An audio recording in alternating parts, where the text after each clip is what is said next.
Dog times news, सच का साथ जहां खबरों का सिलसिला चलता ही रहेगा। है जो कि पुलिस अधीक्षक को आपने शिकायती पत्र दिया है। सर, मेरा नाम करुणेश पांडे है और मैं नगर पंचायत निचलौल हर्रेडी का स्थायी निवासी हूं। मैं पुलिस अधीक्षक महाराजगंज को तहरीर देने आया था इस संदर्भ में कि हमारी जान मान की खतरा है और हमारे स्थानीय जो विधायक है प्रेम सागर पटेल, उनके पोषित अपोषित जो गुंडे गुर्गे हैं, उनके जो समर्थक हैं, उनके द्वारा हमको मारने की साजिश पूरी की जा रही है। मैं अखिल भारतीय विद्यार्थी परिषद का कार्यकर्ता पूर्व में रहा हूँ। वर्तमान में देश में महत्वपूर्ण अभियान चलाए जा रहे वन नेशन वन इलेक्शन के जिले के मैं सह संयोजक के दायित्व का निर्वहन कर रहा हूँ। मैं इसलिए आया था कप्तान साहब के पास कि हमारी सुनवाई हो। आगे अगर भविष्य में ऐसा कृत्य उनके समर्थक, उनके गुर्गों द्वारा किया जाता है तो जो आपराधिक श्रेणी की जो भी आपराधिक श्रेणी में आता है वैसे कानून के कई धाराओं से उनके मुकदमे लिखकर नामजद मैं प्रेम सागर पटेल को कहूंगा कि प्रेम सागर पटेल ही अगर हमारी हत्या भविष्य में होती है, हमको मारा जाता है, पीटा जाता है, तो इसके मात्र जिम्मेदार एक ही व्यक्ति होंगे, वह है प्रेम सागर पटेल। क्यों लग रहा है कोई क्यों आपको मारेगा?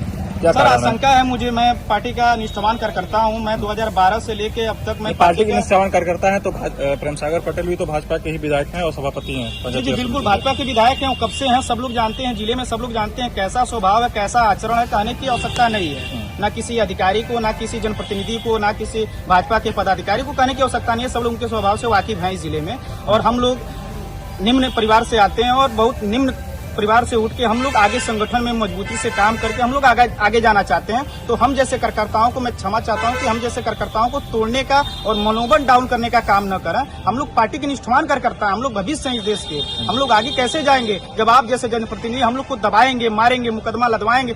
थाने साहब बताइए, रात से फोन करवा रहे हैं मेरे पास। आखिर SHO हमसे मिलना क्यों चाहते हैं? जब मैं SHO को फोन कर रहा हूँ तो SHO को फोन रिसीव करना चाहिए। SHO से हमारी बात होती है। वहाँ अखिलेश वर्मा SHO है, उनके SI रत्नेश मौर्य है। प्रतिदिन कल रात मैं कार्यालय पे संघ कार्यालय पे मैं बैठा हुआ था रात में 10 बजे, तो हमारे पास उनके SI फोन करते हैं कि आप आ जाइए, SHO साहब आपसे मिलना चाहते हैं। SHO साहब को मैंने रात में फोन किया तो ना SHO साहब फोन मेरा रिसीव किए, ना WhatsApp रिसीव किए, दोनों नहीं रिसीव किए।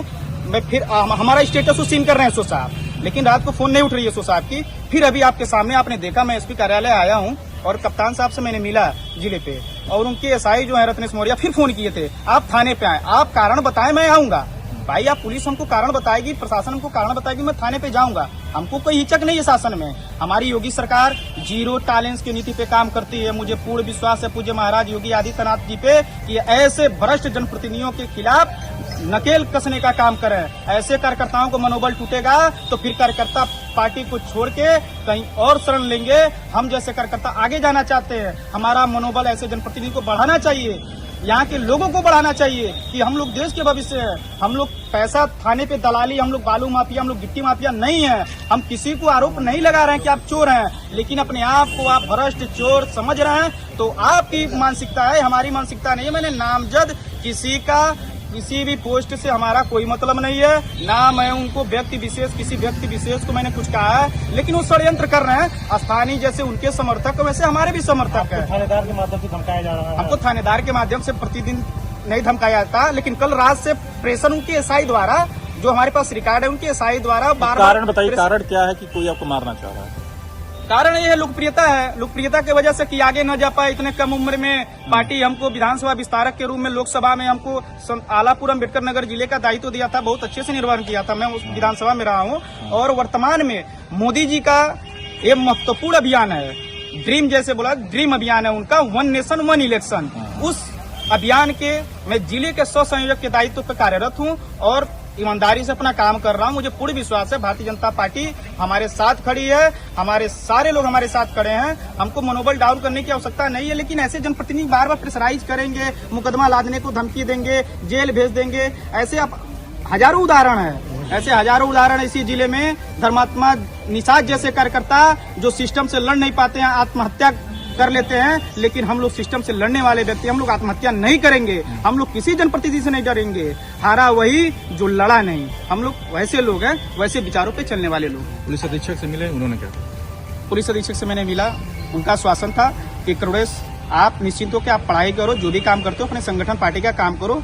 ठीक, आपके पास कोई साक्ष्य हो तो आप मुझे दो, लेकिन अगर साक्ष्य नहीं है, ऐसा आपको महसूस होता है, लगता है कि आपका कोई पीछा कर रहा है, आपको कोई जान से मारने का प्रयास कर रहा है, तो आप एक रिकॉर्डिंग करो, रिकॉर्डिंग मुझे दो, वैसे जैसे आपराधिक श्रेणी की जो आती है उसमें मैं कार्रवाई करूंगा। टॉप टाइम्स न्यूज, सच का साथ, जहां खबरों का सिलसिला चलता ही रहेगा।